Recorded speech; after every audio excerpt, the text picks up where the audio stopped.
ఒక రోజున మా విశ్వాసులు ప్రార్థన చేస్తాక రమ్మన్నారు నన్ను. ఎన్నింటికి రమ్మంటావు అన్నాను.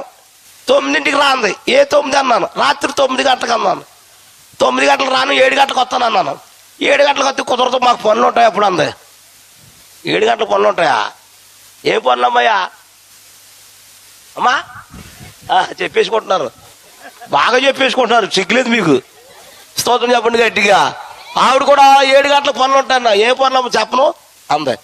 సర్లే, నేను 9 గంటలకు కరెక్ట్గా 9 గంటలకు వెళ్తే మైదాన చీకటి పట్టేసింది. ఎన్ని లేవు, ఏమి లేవు, మేఘం పట్టేసింది. కాపకాపు నడిచి వెళ్ళిపోతాను, ఈరోజు తడిసిపోతానేమని. కరెంట్ ఆగిపోయింది, ఇంట్లో కరెంట్ ఆగిపోయింది. ఆ అరుగు మీద కూర్చున్నాను, ప్రార్థన చేసుకుంటుంది. దేవుడు రమ్మన్న ఆవిడ. అందరూ మంచం ఎక్కేసారు. ఎక్కేసి ప్రభువా జోసెఫ్ గారు రమ్మన్నాను కానీ కరెంట్ కాదు, నువ్వు కంగారు నీకు. స్తోత్రం చెప్పండి గట్టిగా. జోసెఫ్ గారు రమ్మన్నాను కానీ రాలేదు. కాబట్టి మేము పడుకుంటున్నాం కాబట్టి మా మంచం చుట్టూ, నా ఆయన చుట్టూ, మా బిడ్డల చుట్టూ, నా చుట్టూ, మా చుట్టూ నాయనా వేసేయి అంటుంది. ఇంక నేను ఎందుకు అక్కడ పాతం చేస్తా, అయిపోయింది. ఇంకా వెళ్ళిపోదాం అంటే వర్షం వచ్చేస్తుంది. వర్షం వచ్చేస్తుంటే పడుకున్నారు కదా. ఇలాగా వాళ్ళ ఇంట్లో మిద్దులు ఉన్నారు, 2 మిద్దులు, ఇటో మిద్దు ఉంది.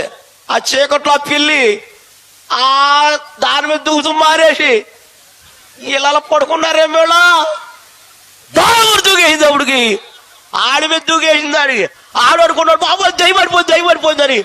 ఆడు తలుపు తీసుకుని బయటకు వచ్చాడు. ఆడు నేను ఎక్కడున్నాను, బయట అరుగు మీద కూర్చున్నాను. ఆడు నాకు కనపడుతున్నాడు కానీ నేను ఆడు కనపడతలేదు. ఆడు అటు తిరిగాడు, ఇటు తిరిగాడు, నాకేసి తిరిగాడు. మళ్ళీ నేనేమనంటే దడిచిపోయి ఇంకా పాడైపోతాడని నేను పళ్ళు ఒళ్ళు ఊపిరి మొత్తం బెగబట్టేసాను. ఆడు నా వైపు తిరిగి చూస్తున్నాడు. ఆడు అనుకుంటున్నాడు ఇక్కడ ఏదో మెదులుతుంది బాబాయ్ అని. ఆ పరిగెత్తుకు వెళ్ళిపోయి ఆడు మీద పడిపోయాడు. ఆవిడంటూ దెయ్యం పడిపోయి బాబాయ్ లేదు దెయ్యం కాదు లేదా అనే ఓ సచ్చిలో నా మీద పడిపోయాడు. అది కాదే బాబు, బయట ఏదో మిదులుతుంది అన్నాడు. స్తోత్రం చెప్పండి గట్టిగా. ఆవిడ ఏమందంటే మా చుట్టూ అమ్మా వెళ్ళిపోతున్నాడు, టైం అయిపోయిందా? వీళ్ళ స్తోత్రం చెప్పండి గట్టిగా. ఏమైపోయిందా అని చెప్పరా? మా మంచం చుట్టూ నీ దేవదూతలు పాతాయి బాబోయ్ పాతాయి. ఎట్లు పాతాయాలంట? దేవదూతలే పాతాయాలంట. స్తోత్రం చెప్పండి గట్టిగా. హల్లెలూయా. ప్రియులారా, ఆడు పడిపోయాడు చాలా.